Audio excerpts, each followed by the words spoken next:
Hello, কি অবস্থা সবার? আশা করি সবাই ভালো আছেন।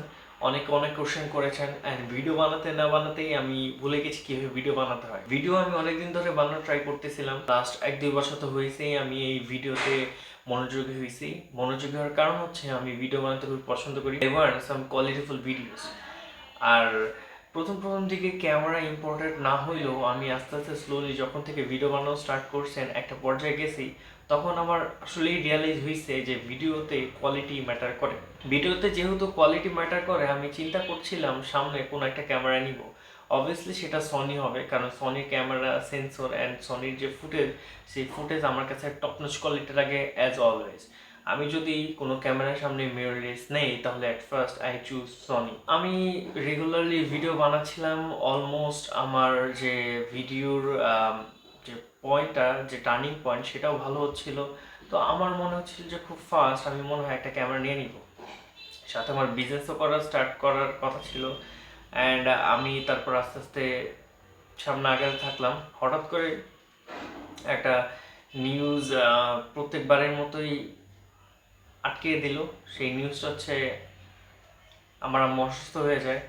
অ্যান্ড প্রত্যেকবারই যখন ভালো কোনো কিছু হওয়া স্টার্ট করে, সেই ভালো কোনো কিছু হওয়া স্টার্টের মানে একদম পিক পয়েন্টেই মানে আমার একটা একটা সিচুয়েশন হয়ে যায়, যে সিচুয়েশনে আমি না পারি ডানে যেতে, না পারি বামে যেতে, আর না পারি স্থির হয়ে দাঁড়ায় থাকতে। ওরকম একটা সিচুয়েশন এখন আমার ফ্যামিলিতে। আমার আম্মা একজন সিগারেট পেশেন্ট অ্যান্ড প্রত্যেক সপ্তাহে 2বার করে তার ডায়ালিসিস হয়। অ্যান্ড আপনারা জানেন যে একটা সিকিডি পেশেন্টের খরচ কত বেশি হয়। এমত অবস্থায় একটা ক্যামেরা নেওয়া কিংবা ভালোভাবে বিজনেসটাকে আগায় নিয়ে যাওয়া, এটা মানে মেন্টাল হেলথের মানে খুবই খারাপ একটা সিনারিও। কিন্তু এর মধ্যেই একটা ভাই আসে, যে ভাই হচ্ছে আমাকে হেল্প করে বিজনেসটা আগায় নিয়ে যেতে, তিনি কিছু ইনভেস্ট করে অ্যান্ড আমার তরফ থেকে আমি কিছু দেই। আর সাথে আম, অনেকজনের থেকে, অনেকজন বলতে আমার একজন রিলেটিভ হচ্ছে গিয়ে আমাকে কিছু টাকা দিচ্ছে, ওই টাকাটাও দিয়ে দিব। আর খুব ট্রাই করতেছি আমার বিজনেসটা লিগেল ফর্মে ব্যাক করতে। আমি একটা বিজনেস স্টার্ট করছি অলরেডি, সেটার জন্য এটা হচ্ছে সেনিথ। প্রায় 1 বছরের মতো সময় হয়ে যাচ্ছে সম্ভবত। অ্যান্ড এখন সময় আসছে যে এটাকে একটা এনলার্জমেন্ট অবস্থায় নিয়ে যেতে, মানুষজন আর যাতে আরও ভালোভাবে চিনে। তো এটার জন্য আরও টাকা পয়সা খুবই দরকার, বাট এই সিচুয়েশনে টাকা পয়সা যেখানে আমার কাছে একদমই নেই। আমি বিগত কয়েকদিন ধরে অসুস্থ। হসপিটালে যে মানে ঠিক মতো আমি যে ডক্টর দেখাবো এটাও আমি চিন্তা করতে পারতেছি না এখন, কারণ একবার তো বিজনেস সামলাইতেছে, সময় হচ্ছে না। আর থার্ডলি আমার টাকা পয়সার মানে এখন আর খরচ করতে ইচ্ছা করতেছে না, কারণ যেদিকে যাই সেদিকেই খরচ। ইন্ডিয়া থেকে যখন চুরি, আমি আগে যখন হচ্ছে ইম্পোর্টার দিয়ে আনতাম, তো ইম্পোর্টার আনতাম, আমি জাস্ট নিয়ে নিতাম, চুজ করে, তেমন কোনো প্যারা ছিল না। কিন্তু এখন যখন আমি ইন্ডিয়া থেকে আনতেছি তখন এখানে হ্যাসেলগুলো অনেক বেশি।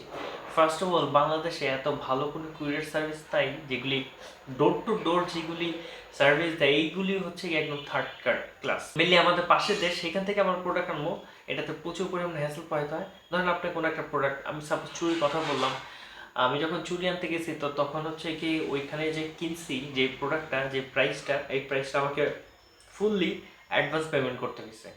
আচ্ছা যাক, সেটা গেল। এরপর যখন ওইখান থেকে মানে কলকাতা ওয়্যার হাউস থেকেই বেনাপোল দিয়ে দেন হচ্ছে কি সকল product, most of the product India থেকে বাংলাদেশে আসে এই যে বেনাপোলের যে রাস্তাটা আছে সেই দিক দিয়ে।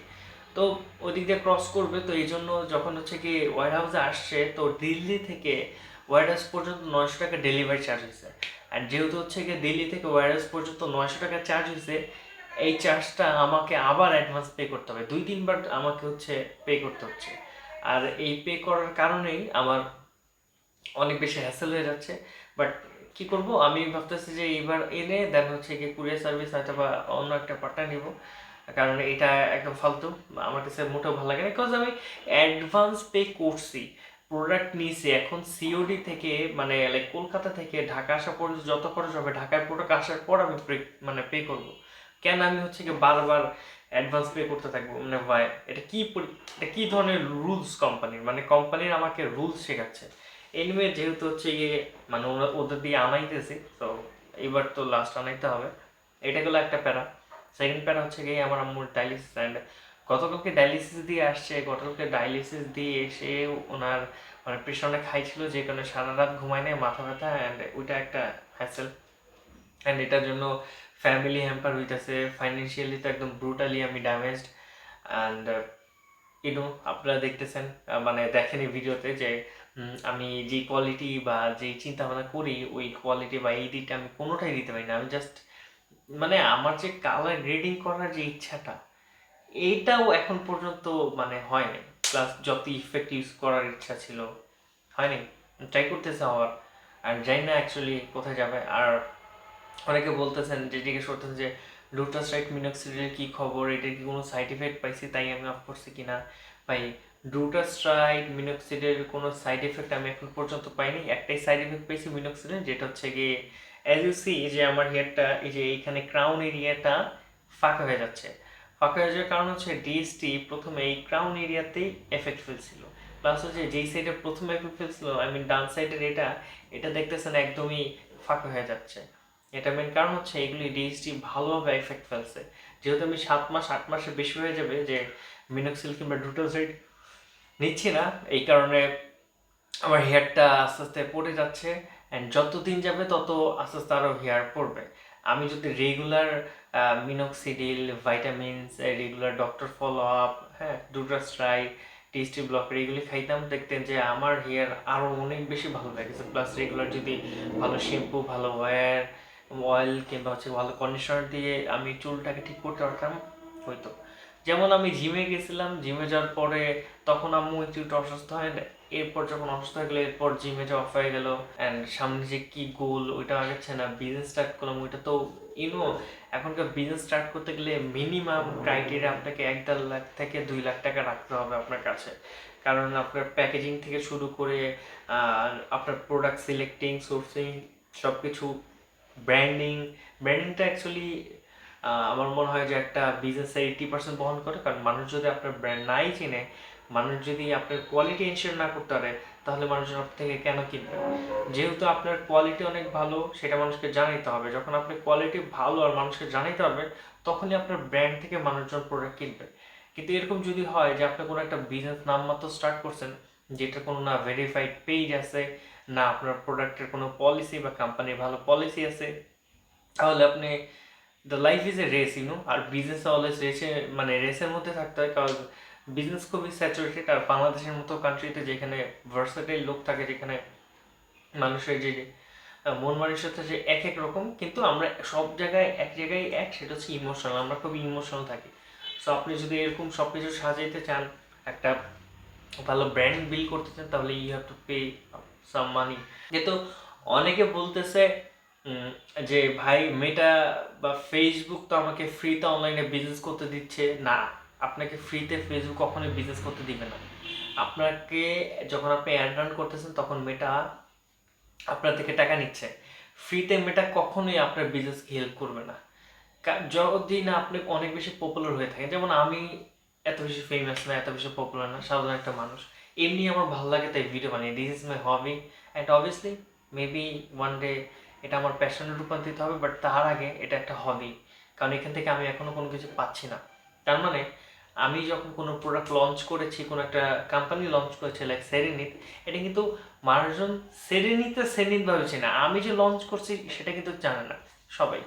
তো এই জন্য আমি যখন একটা পার্সন, যেমন আমি এখন ভিডিও বানাইতেছি, এই সাদাফ আর রিয়েল লাইফ সাদাফ দুইটা ডিফারেন্ট জিনিস, দুইটা ডিফারেন্ট এন্টিটি। আবার বিজনেসের সেনিট আর লাইক ওই সেনিট থেকে আমি ডিফারেন্ট, কারণ আমি কখনো বিজনেস আর সত্তাকে এক করিনি।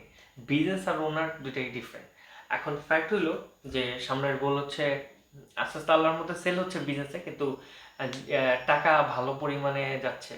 অ্যান্ড এই যে এখন বললাম যে আবার হচ্ছে গিয়ে যে ডেলিভারি চার্জ অ্যাড হয়েছে ইন্ডিয়া প্রোডাক্ট আনার, সেখানে আবার টাকা যাবে, মানে নানান দিকে টাকা যাচ্ছে। অ্যান্ড প্রবলেম ফেস হয়েছে, এই প্রবলেমগুলি আমি কাটাচ্ছি। প্লাস আমি ওই যে ভাই টাকা দিচ্ছি ওইখান থেকে তো 10,000 টাকা আমার ওয়েবসাইটে গেছে, ওয়েবসাইট থেকে সাজায় ওটা রান করার ট্রাই করতেছি। একটু সার্কামস্টেন্স আছে এখানে, কারণ একে তো হচ্ছে গিয়ে পেজগুলিকে সিঙ্ক করা লাগে। তো আমি ওইটাই ট্রাই করতেছি, বিশেষ করে আমি ট্রাই করতেছি ওইটা সিঙ্ক করার জন্য। আবার আরেকটা প্রবলেম হইলো যে নেক্সট মান্থ এই এই মান্থই হচ্ছে এই বাসায় মানে লাস্ট, কাজ এই বাসায় এসে মোটেও সব কিছু সুবিধা পাচ্ছেন, দেখতেছেন যে এই বাড়িতে সিক হয়ে যাচ্ছে অ্যান্ড এই বাড়ি পুরো বন্ধ। সো নেক্সট একটা বাড়ি চুজ করছি, ওইটা আমরা যখন ওই বাসায় যাবো তখন আপনাদেরকে পুরোটা ঘুরে দেখাবো। আর আই হোপ সব কিছু বলে দিছি। আর আমি চাই যে সব সবাইকে দাঁত ভাঙা একটা জবাব দিতে মানুষ চায়, আর আমি এটা প্রুভ করতে চাই। কলেজ অনেকে বলতেছে কি যে লাইক অনেকে হচ্ছে কি অ্যাডভান্স টাকা নিয়ে দেন প্রোডাক্ট দেয় না। আমি কখনো আমার পেজে এখন পর্যন্ত কারো থেকে অ্যাডভান্স টাকা নিই নেই। আমি বলে নিই নেই, অনেকে যারা খুশি হয়ে দিছে তারা তো দিছে, প্রোডাক্ট পাইছে অ্যান্ড দেয়ার হ্যাপি। আর কাস্টমারের সাইকোলজি বাংলাদেশে অনেক বেশি। আপনারা যদি যারা ছোটোখাটো বিজনেস করেন বা বিজনেস করার চিন্তা ভাবনা করতেছেন, যখন বিজনেস করবেন একটা জিনিস রিয়েলাইজ করবেন অলওয়েজ, যেটা হচ্ছে কাস্টমার যে কোনো টাইমে যে কোনো রূপ দেখাইতে পারে। এই জন্য বি কাইন্ড, বাট এত অ্যাভেলেবেল হবেন না। অ্যাভেলেবেল হবেন না মানে কীরকম, যে কাস্টমার আপনার থেকে কোনো একটা জিনিস প্রোডাক্ট কিনছে, কাস্টমার যদি ওটা একটু চুন থেকে পান করছে তাহলেই চাইবে যে প্রোডাক্টটা মানে রিপ্লেস বা অন্য কিছু করতে, বা টাকা রিটার্নও যাবে। বাট বিজনেস পলিসি এই বলে যে কোনো কাস্টমারকে এত বেশি সুবিধা দেওয়া যাবে না যে কিনা হচ্ছে গিয়ে ফ্লেক্সিবিলিটি চেয়ে আপনার থেকে চলে যাবে। That's a thing. কারণ মানুষ স্বভাবতই লিমিটেড জিনিস পছন্দ করে। অ্যান্ড আল্লাহর রহমতে আমার পেজের কথা বললে, আমার পেজে যে চুড়িগুলি থাকে এগুলি খুবই লিমিটেড। এখন আমি যদি এই তারার মাল্টি কালারগুলির কথা বলি, এগুলি খুবই লিমিটেড, আমার মনে হয় একটা বক্সে আছে। অ্যান্ড এরকম আরও অনেকগুলি চুড়ি আছে অ্যান্ড নেকলেস আছে, যেগুলি হচ্ছে গিয়ে আমি আপাতত সার্ভিস করতেছি। ইনশাআল্লাহ সামনে কি করব সেটা একটু হিন্ট আপনাদেরকে দিছি, কজ কোনো কিছু পরিপূর্ণ না হওয়ার আগেই কাউকে বলা উচিত না। আর আমি মনে করি যে সবাই এগিয়ে যান, যারা বিজনেস করতেছেন সবার দোয়া কবুল হোক। আমার মার জন্য প্রে করেন। আমি এখন আপাতত খুবই আর্থিকভাবে ক্ষতিগ্রস্ত বলা যায়। কিভাবে কী হবে এই জন্য, কজ এই যে লাস্ট যে ডায়ালিসিস গেল, এই ডায়ালিসিস দেওয়ার মতো টাকা হিমশিম খাচ্ছিলাম আমরা, যে কীভাবে দিবেন, সামনে ডায়ালিসিস কীভাবে দিব আল্লাহ ভালো জানে। অ্যান্ড প্রে করবেন আমার জন্য। আর যদি আপনারা বলেন যে ভাই রেগুলার ভিডিও ব্লগ কবে থেকে আসতেছে, এই যে রেগুলার আমি এখন, অ্যান্ড আপনারা যদি বলেন যে এর থেকে রেগুলার কীভাবে হবো, বা এর থেকে রেগুলার আগের মতো কীভাবে মিনোক্সিডিল এইসব নিয়ে কথা বলবো, সেটাও জানাতে পারেন। আমি আশা করি যে মিনোক্সিডিল, গ্লুটাসাইড, this is not the end. এর বাইরে হেয়ার ট্রান্সপ্লান্ট সব কিছু, everything matters on, depends on money, you know. যদি আপনার কাছে টাকা থাকে তাহলে সব কিছু। যেমন আমরা চিন্তা করি কি মানুষ কি ভাববে, মানুষ কি মনে করবে, আসলে মানুষ কিছু মনে করবে না। যখন আপনার কাছে টাকা থাকবে, যখন আপনার কাছে পাওয়ার থাকবে, তখন সবগুলো সঠিক হয়ে যাবে। এই জন্য আমি বলি করি মানুষ কি বলে সেটা ফোকাস না করে হাউ টু মেক মানি সেটার উপরে ফোকাস করা বেশি উত্তম। তাহলে হয়তো আপনারা অনেক বেশি আগাতে পারবেন। অ্যান্ড যদি প্রতিদিন টপিক না খুঁজে পাই, আমি এভাবেই ক্যামেরা নিয়ে বসে পড়বো, ক্যামেরা নিয়ে বসে বসে কথা বলবো। আর আমি এতদিন যতগুলো ভিডিও বানাইছি অ্যান্ড সবগুলি স্ক্রিপ্ট ছাড়া, ইভেন এটাও যে বানাচ্ছি এটাও স্ক্রিপ্ট ছাড়া। সো ইউ গাইস আর definitely ensure my stamina. And stamina মরে যায় না, স্টামিনা বেঁচে আছে।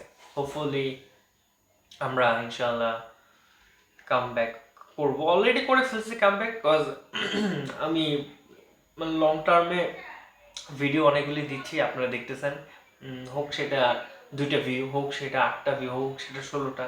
And to be continued. Piece.